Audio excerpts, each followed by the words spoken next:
Yeah.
Don't know what I'm doing, Ellis. I don't know if it's working.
Good evening, everyone. Welcome to our University of Scouting pre-event leader parent scout briefing meeting.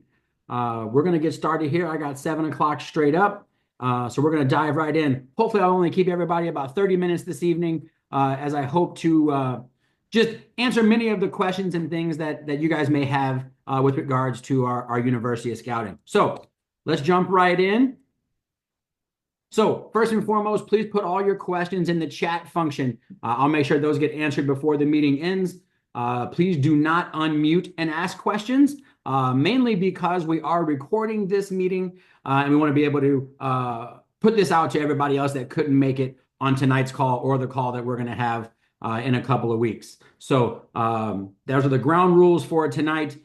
We got 60 people on the call right now. So hopefully we'll get some information shared here and get you back onto your evening. So first and foremost, this is Sagamore Council University of Scouting by the numbers. You'll see we have 1,043 scouts attending this event right now, 198 adults.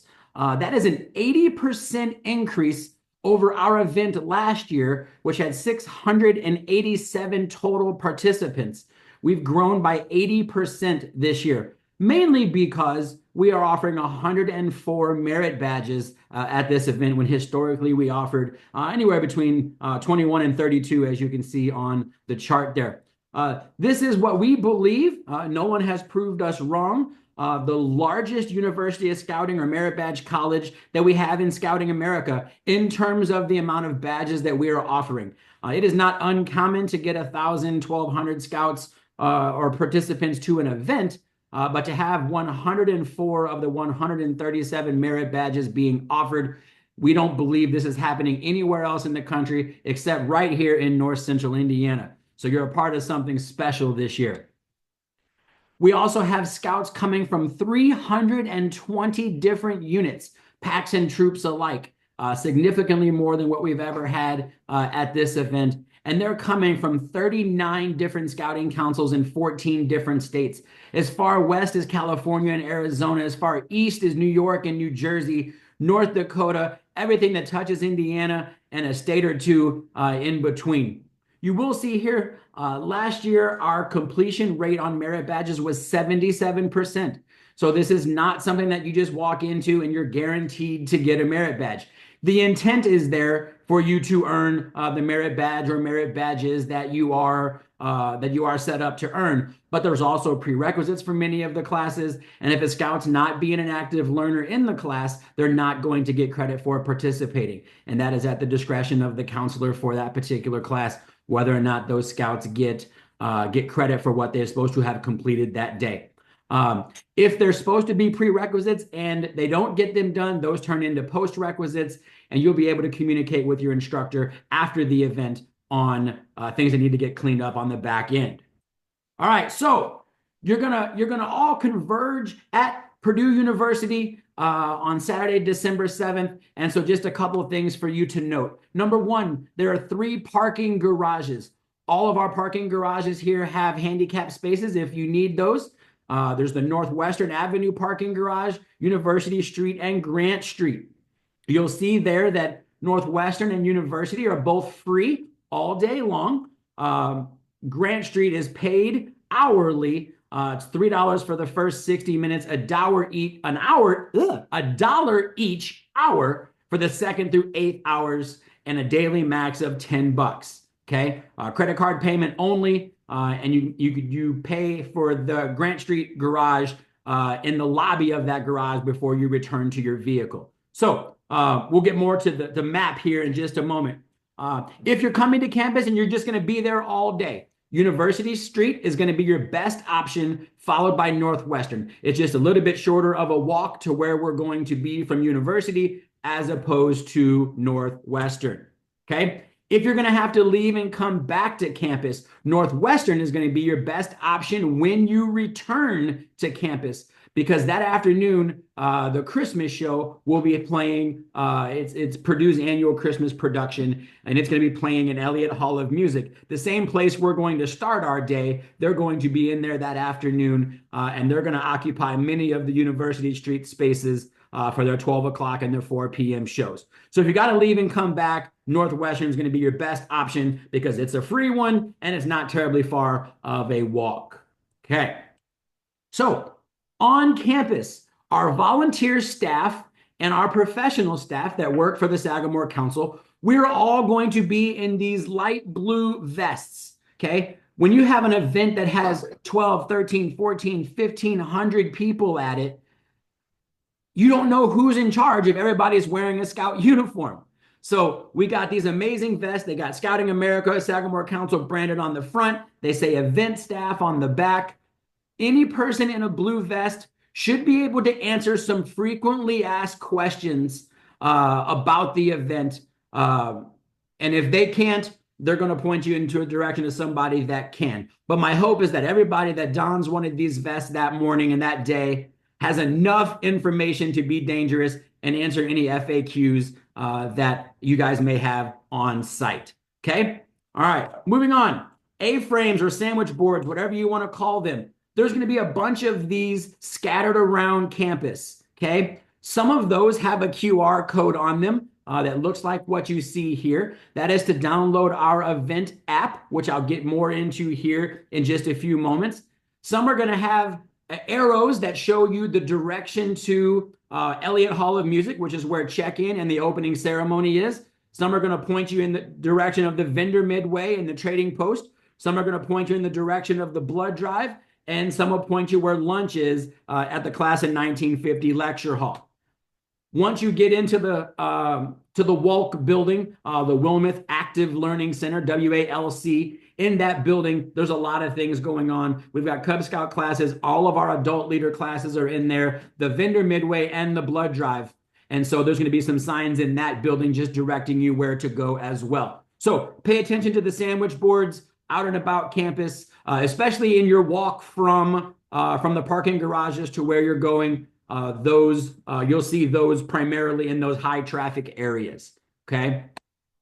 Now, this is the map of campus, at least the predominantly used areas of campus. And you'll see ELLT right in the middle where those three arrows converge. Those are the three parking garages. So you've got University on the left, you've got Grant Street on the bottom right, and then you've got Northwestern on the top left there. And you can see it's just a short walk, just a couple of buildings each way to get to the Elliott Hall of Music. Okay? Regardless of where you park, that's where you're headed. Elliott Hall of Music. That's where check-in is going to be and the opening ceremony. And again, we have A-frames everywhere and staff and volunteers in light blue vests. When you get to the Elliott Hall of Music, you're going to enter into the lower lobby, and I'll show you a map of that momentarily. Troops are going to check in on the lower lobby. Packs are going to check in upstairs. And again, I'll point you in the right direction here in just a few moments. You're not going to need to go to the second or third floor balcony levels at Elliott Hall of Music, but you will go to the ground floor and then the next floor. Okay. And we'll get to that here in just a second.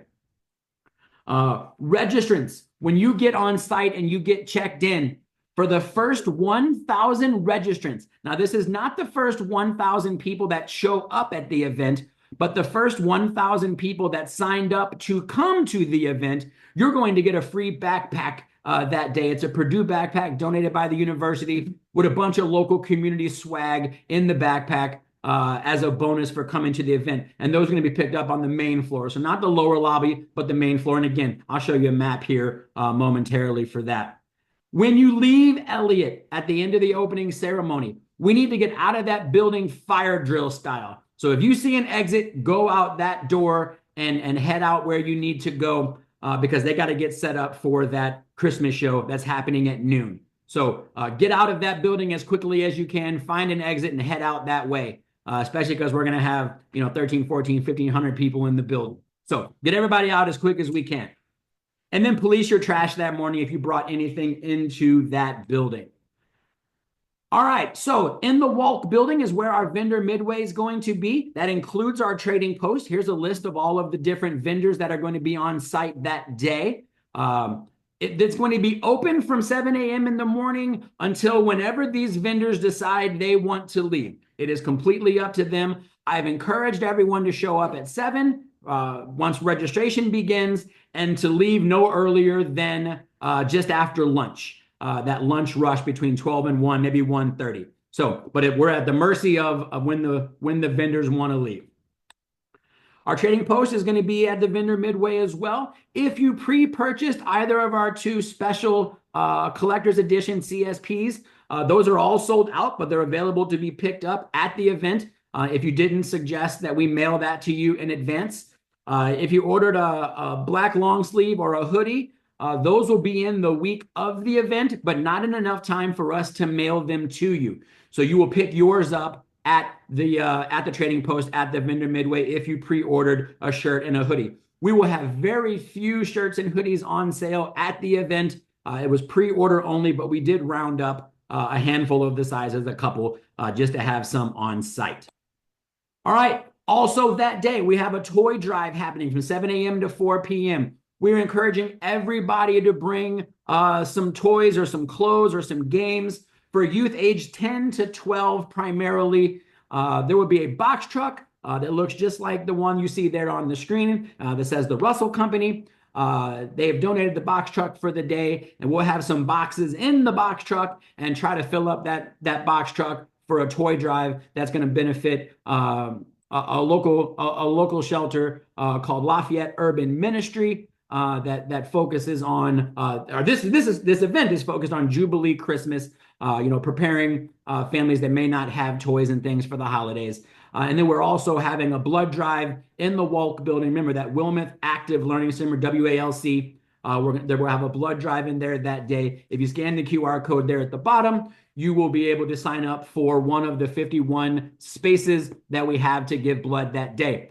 I figure anytime we have 1,500 people at an event for a scouting event, it's important for us to be able to give back to our community. And we thought a toy drive and a blood drive would be two amazing ways to be able to do that. We are doing campus tours at the end of the day. Campus tours run from 4:30 to 5:30. An email went out about this earlier this week. Those are completely full at this point. We have space for 180 people, and we have 180 people that have said they want to go on to a tour. If the university can get additional tour guides between now and the event, we will open that back up. But if you've not filled out the survey that says you want to come and do a campus tour at the end of the day, it's from 4:30 to 5:30, guided tour of campus. If you didn't fill out that survey already, unfortunately, it is too late. All right, so, excuse me. We're in 3 main buildings while we're at the event. Elliott Hall of Music, that's where check-in is going to be. The Walk building, which I've mentioned a couple of times now, that's where all of our Cub Scout classes, our adult leader classes, the blood drive, and the vendor midway are all happening in the Walk building. And you'll see Elliott and Walk. It is a short sidewalk walk to the Walk building from Elliott that morning. So when you come up at 7 o'clock or whatever time and you get checked in that morning, you got the ability to walk over to the vendor midway, check out what's going on over there, and then be back in time for the 8 o'clock opening ceremony. When we all depart the Elliott Hall of Music, our headquarters is going to shift from Elliott down to CL50. That's Class of 1950 Lecture Hall. That is where we'll shift our headquarters for the day, and that is also where lunch will be served. Okay? So checking in and opening ceremony, at Elliott, there's a handicap entrance on the south side of the building. The box truck is going to be just outside of Elliott that morning, and then we'll move the box truck over to CL50 later that morning. Lunch distribution is going to be at CL50. The vendor midway and all of that is at Walk, as already mentioned. Merit badges are literally all over the place. We got 22 off-site merit badges. We're in 22 additional buildings other than the 3 listed here. Merit badges are going to be all over the place, but those are the 3 main buildings that we're going to be in that day. All right, so this is the lower lobby of Elliott Hall of Music. You're going to enter the building where that heart is in the bottom left-hand side. That's the entry. As you walk in there, if you're a scout troop, you're going to find your unit number on the wall straight ahead at one of those pink or fuchsia tables. Okay, they're going to go numerical left to right. Find your number. One person from each unit should go check in that unit and get their unit's packet for the day. Obviously, we got coffee in there as well. And then our instructors will be picking up packets there at the Yellow Star. Our tech support is going to be at the two beige tables on the far right-hand side of that building. Okay, so Scout troops, you're going to check in right there at those pink tables. Cub Scout packs, you're going to catch the flight of stairs, which are those two those two light blue areas there at the bottom. You're going to take those stairs up to the next level and check in upstairs. And I'll get you a picture of that here in just a second. Okay, one person from each pack, one person from each troop needs to check in, and then you can work on distributing the packet information to the rest of the people in your group. Okay.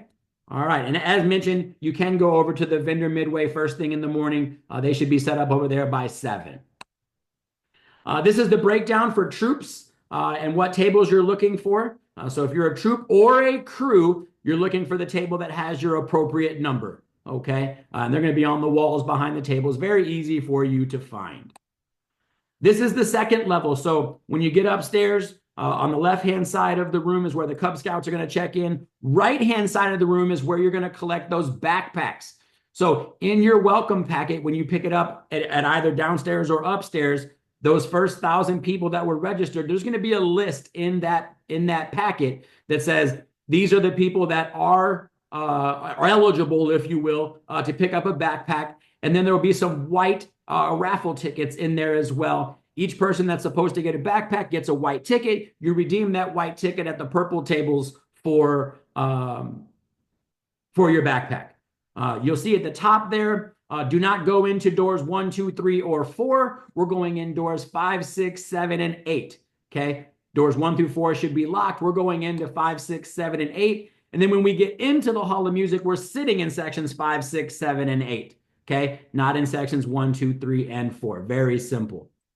All right, in your event packets, you're going to have an individual schedules for the day. So what classes the individual scout or adult is taking, a campus map, a unit master schedule, so the leader of that group knows where all of their people are for the day. You'll have your event patch, which is in the top right hand of this slide. You also have your lunch wristbands for everybody that's getting lunch.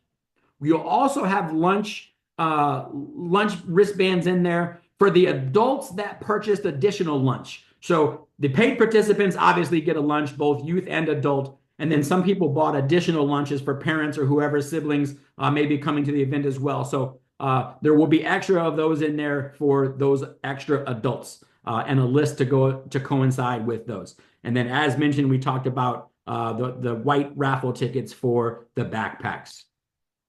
Here's the daily schedule. Pretty basic stuff here, okay? But don't just drop scouts off on campus. Make sure they have an assigned chaperone or a leader. Scouts should travel with a buddy at all times. The only group not coming to campus first thing in the morning is Dentistry Merit Badge. And that's because that class starts at 8:30 a.m. that morning off-site. So they will not come to campus beforehand.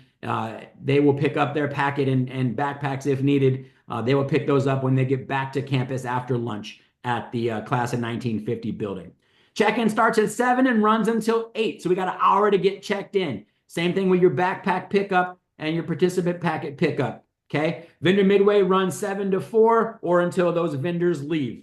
Blood drive runs 8 to 2. Opening ceremony is going to go from 8 to 8:25.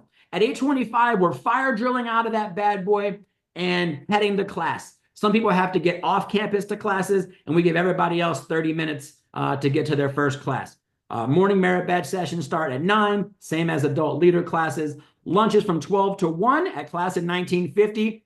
If you have a scout that has an off-campus merit badge, you're in the morning, from the morning session from 9 to noon, their lunch will actually be delivered to their off-site location, and they can eat that while they're en route back to campus if they're coming back for an afternoon session. If they're staying there for the day, obviously they'll have lunch there.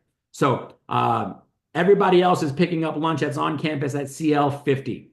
We got an adult leader fireside chat from 1 to 2 following lunch.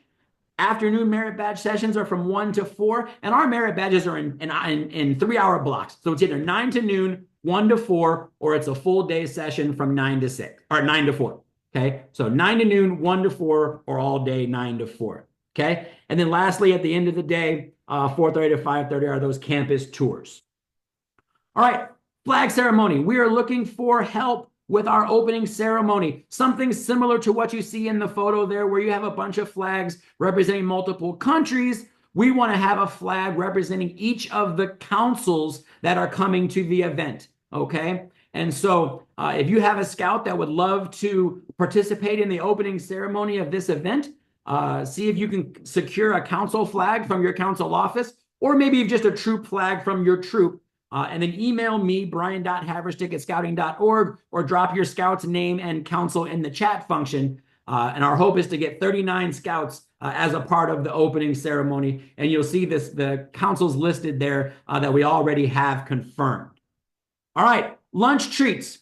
Believe it or not, the Boilermaker Special on the left-hand side there is the actual mascot of Purdue University. And our hope is that it's going to be available for scouts to take photos and jump on and hang out for a little bit at lunchtime. We're not going on rides on the Boilermaker Special, but it plays music and it's a cool place to take some photos and be a part of the day. And then Purdue Pete's going to hopefully join us at lunch. They won't confirm attendance of either of those groups until a week out from the event. Purdue Pete's been there every year that we've had it there. This will be the first time we have the Boilermaker Special. So fingers crossed, both of those guys get there that day. All right, on your class schedules, some things to note here. So period 1, 2, and 3, that's 9 a.m. to 1 p.m. Excuse me, 9 a.m. to noon. Periods 4, 5, and 6 is 1 o'clock to 4 o'clock. This particular sample schedule, okay, it has the scout in the same merit badge all day. So it says 9 to 4, okay? They're in search and rescue all day, okay? And they're going to be in SCHM 302. Don't get the location confused with the class number.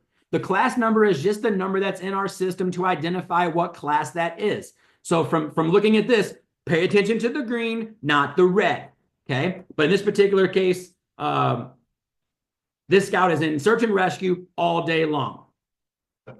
This particular scout here has a 9 to noon session in FRNY 1043 doing citizenship in the community, and the prereqs are noted there. And then in the afternoon, they got to go over to the physics building, room 333, for chess merit badge. Okay, so again, don't get the room number and the class number confused. Adult information. You'll see adults are broken down in periods by the hour, 9 to 10, 10 to 11, etc. Okay, that's why the merit badge sessions look like they do, is because when you have an event that has some things that are on the hour, like the adult classes, everything shows up that way. So again, same concept, go to the building, don't worry about the class number. Okay, all right. All of our instructors will have a requirement grid. It looks just like this. That requirement grid is what's going to determine whether or not your scouts have completed the things that they need to have completed. Okay, you'll see the top scout there completed all of the prerequisites. They did 6A in class and they completed the merit badge, so they're marked as complete. The second scout didn't show up to the class, so they're marked as absent. And the third scout didn't complete the prerequisites, but did everything else in the class, so they're walking away with a partial merit badge. Okay, this is how we track completion of the event. We do not do blue cards on site. Okay, we track all of our badges like this. Everything gets uploaded into BlackPug at the end of the event, and then we send a message to the person that registered you for the event and say, you can go into BlackPug now and print off your digital version of your blue card and turn that into your troop for credit. Okay, this will take us a couple of weeks to complete after the event, but that's how we reconcile the event. Okay, now if you have scouts on a waiting list, okay, they're being communicated with in real time as spaces open by our office. We're going to continue to have movement in there for the next week or more as we finish registration on the 26th and then finally settle on who's in what classes. We canceled skating merit badge a couple of months ago due to some staffing issues at the skating rink. We do have some classes of concerns as I sit here right now. A couple of different counselors have told me that they're unavailable. You see the date that they notified me of that because things just come up in the world of people having commitments. So we're working diligently on finding replacement instructors for bird study, game design, forestry, energy, sports and athletics, and rifle shooting. And if you have a scout that's in one of those classes, more information to come over the course of the next couple of days as we continue to iron out some of those concerns. We have an app for this event. Okay, it's being hosted in an app sheet So if you have the Google App Sheet app on your phone, great. If not, you can download that. But we have an app for the event that gives you everything that you're going to need for this event. We have a QR code that you could scan right now if you wanted to, which would take you to a link to download the app. It will also have you download Google App Sheet if you don't already have that on your device. Okay. But the app is designed to help you navigate the day. We're super excited about this. Here's some important notes about the app. It's very intuitive, built by an Eagle Scout. Accesses by email that was used to register for the event. Okay. So if mom registered Scout for the event, it's going to be under mom's email address. Now, if Scout wants to download the app onto his phone or her phone without using mom's email address, mom can put in a secondary email for that Scout, and then the Scout can download the app and access all the things on the app. Okay, and we'll get more into that here in just a few minutes. Okay, that secondary email that is used, nothing goes to that email. So they don't have to go there and authenticate or verify anything. You're just using the email and the login to access the app. Okay, the app is 100% usable at this point, but we will make some changes between now and the event. Once we close registrations, upload the final list of registrants, any event changes, upload the digital program, individual schedules, etc. But right now, if you were to log into the app, as of this afternoon, if you were registered, you should have access to your individual schedules in the app right now and be fully functioning. Please, when you're downloading the app, allow push notifications so that you can get real-time updates for the event. On your individual schedule, when you get checked in for the day, there's going to be a QR code on there for you to scan and download the app if you didn't get it done before you got to the event. Full tutorial is at our website, same place you registered. There's a full tutorial there, and it looks like this on the screen, bottom right-hand side where you see attachments. There's a video tutorial, a full app guide, and just a download guide there in the attachments. Okay, just some basic instructions here. So first, you want to download Google App Sheet if you don't already have that. Okay, you can do that in the Android or Apple stores. Okay, or if you just download just click on either of these two links that are on the screen or scan the QR code. If you don't have the app sheet, it's going to require you to download the app sheet first and then automatically open up the app for you. Very, very intuitive. Okay. Once you get in, you got the hamburger menu in the top left. That's going to allow you to add a shortcut to your menu for your app. Okay. And then you'll also see whether you're a youth participant or adult participant there on that main screen. Okay.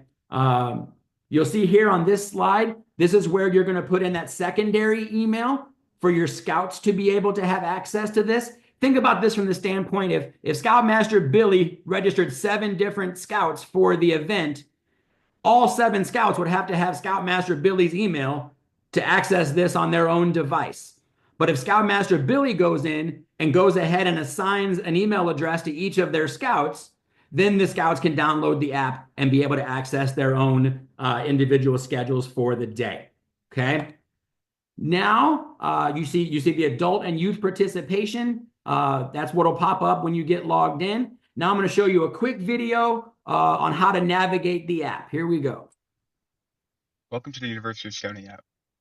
In this video, I'm going to be going over some of the basic functionality of the app that you can use during the event.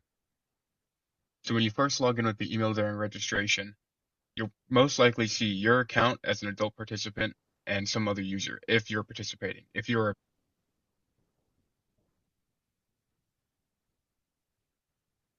a parent that signed your kid up, most likely you're only going to see the youth participant show up.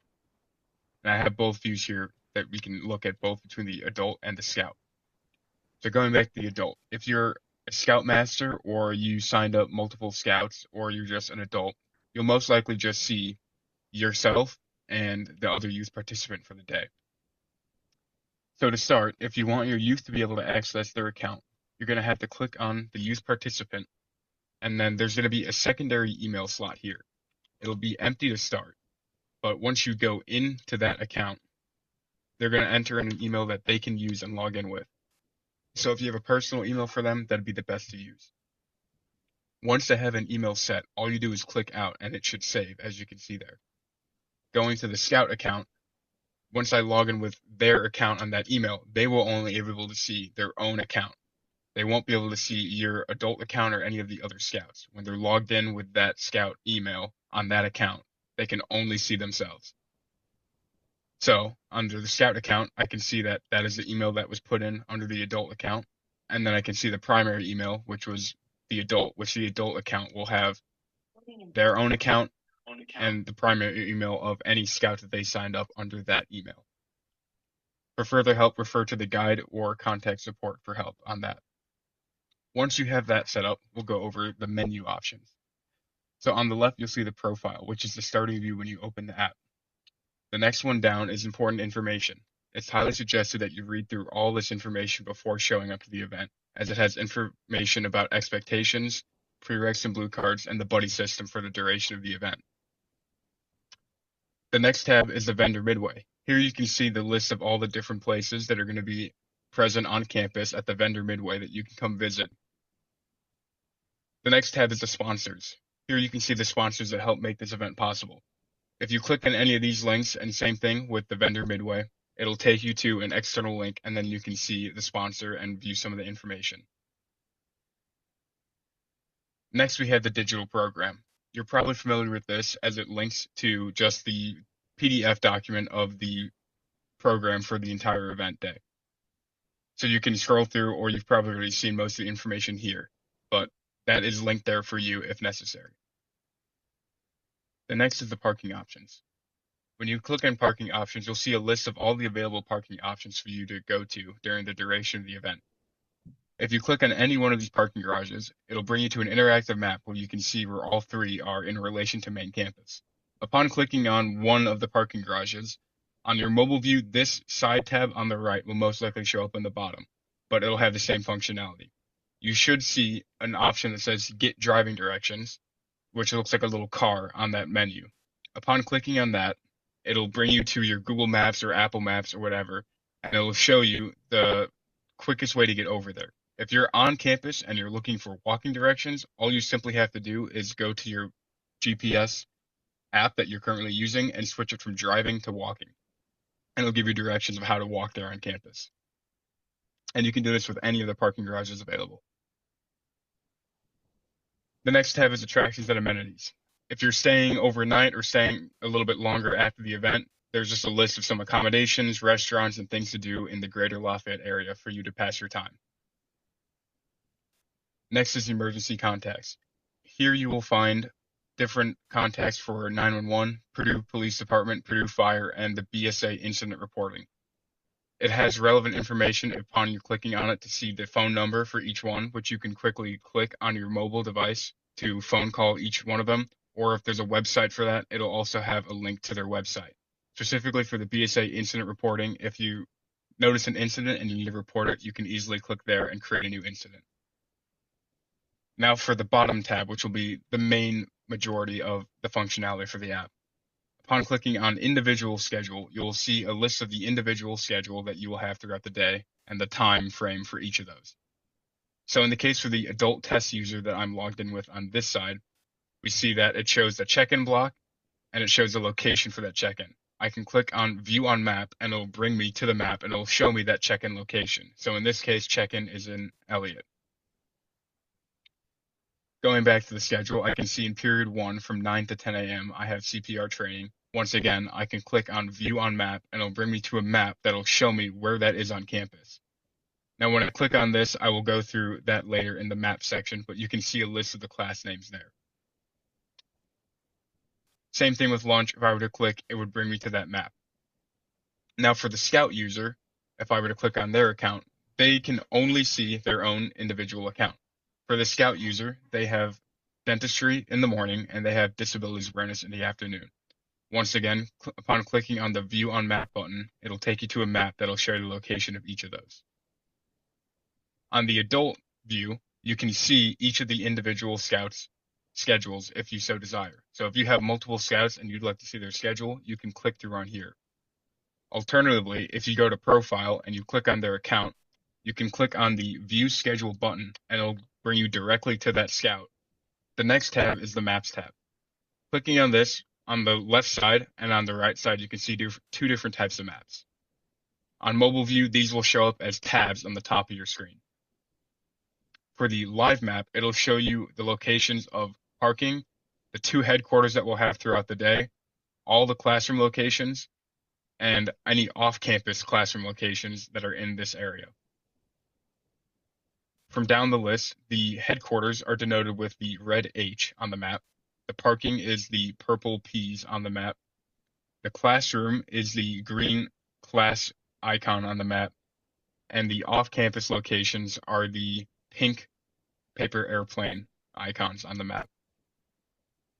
For any one of these locations, specifically the classroom and the off-campus classrooms, you can click on those and it'll show you which classes are in each of those places. So I can see that woodwork is there, and if I click on the airport, I can see that aviation is held there. You'll see a bigger list of classes for the on-campus classrooms. As I click on weather roll, you can see that there's a list of many different classes there. I can also click on view and I can see the full list of all the classes offered in that building if it doesn't fully show up in that menu. Same thing as always, there's a get driving directions button and the address is also listed for each of those. I can also click individually on the merit badges and I can see the period that it runs or it starts in. I can see the room that it's held in and the instructor for it. The other map view is more of a way to see the abbreviations for each of the maps. So we can see on the campus map, I can see the abbreviations for Wetherill, which is Wither on the map, or Wilmeth Active Learning Center is denoted as WALP. This is just an easy way to kind of see abbreviations. If any student on campus or someone mentions you, oh, go to WALP, you can easily find what they're talking about on this map. Also, looking on Google Maps and typing in that name should bring you to the correct location using that abbreviation. On the Schedules and Info tab, you'll see 3 different tabs that you can click on. Under General Schedule, you'll see a list of the full schedule for the day, starting from 7 in the morning with participant packet and backpack pickup, all the way to the afternoon classes when they end, and anything else that is relevant for the day. Once again, for the places that are for checking in or for lunch, there's a place to click and you can see on the map where that location is if you need it. The next tab is the Vendor Midway, Blood Drive, and Toy Drive. Here you can find the locations for the Vendor Midway, the Toy Drive, and the Blood Drive, and their flyers for each of those if you're interested in helping out. The final tab is the places to eat lunch.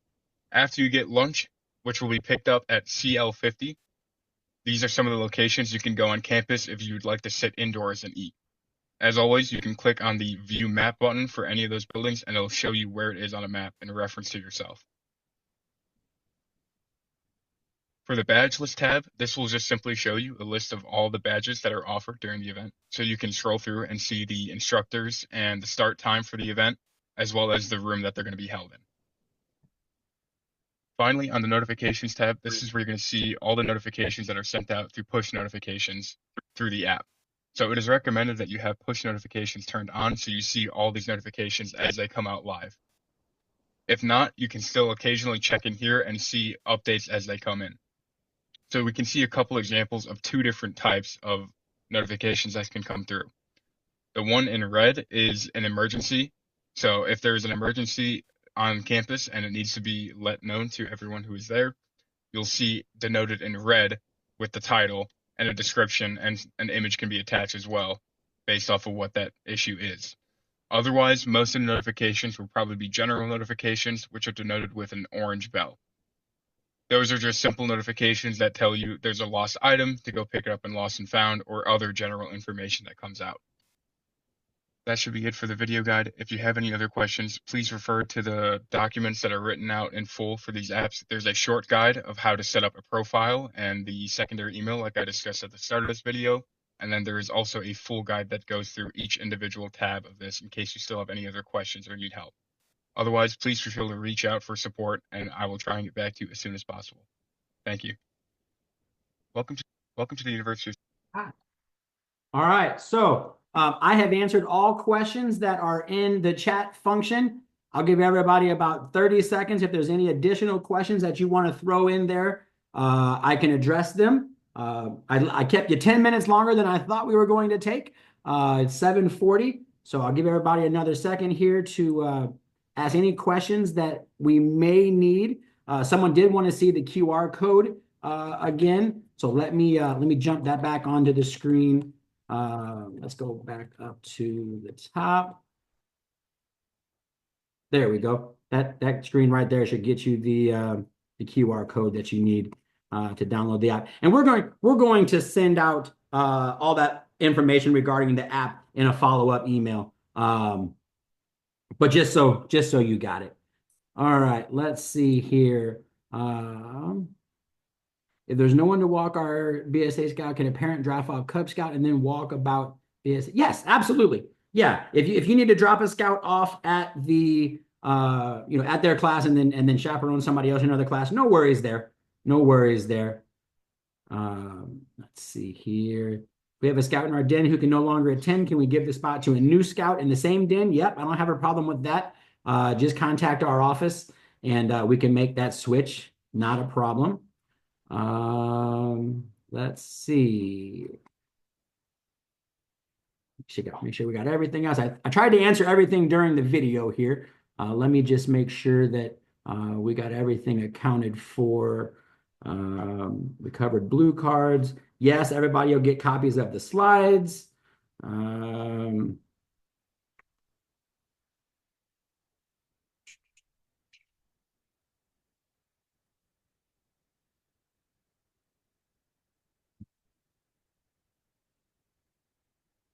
So it says, when I try to sign in, it asks whether you sign in with Google, Microsoft, Apple, Dropbox, Smartsheet, or Seta. Just pick one when you're trying to log in. Pick one and just sign in with whatever email address and password you would normally use for that class. For climbing merit badge, lunch is being delivered to the climbing gym. Yes. As soon as the opening ceremony is done, you're departing for the climbing facility, just like the other 21 classes that are taking place off-site. As soon as the opening ceremony is done, hit the road. Can we email you if we have further questions? Yes, you can email me as always if you have further questions. I will drop my email address in the chat function here for you to harvest that if you've got any questions. But I think we've accomplished everything we wanted to here tonight. Appreciate everybody's time, and we look forward to seeing you on Saturday, December 7th at this amazing event that we are having. Thanks so much for your time tonight, and we'll see you soon. Bye, everybody.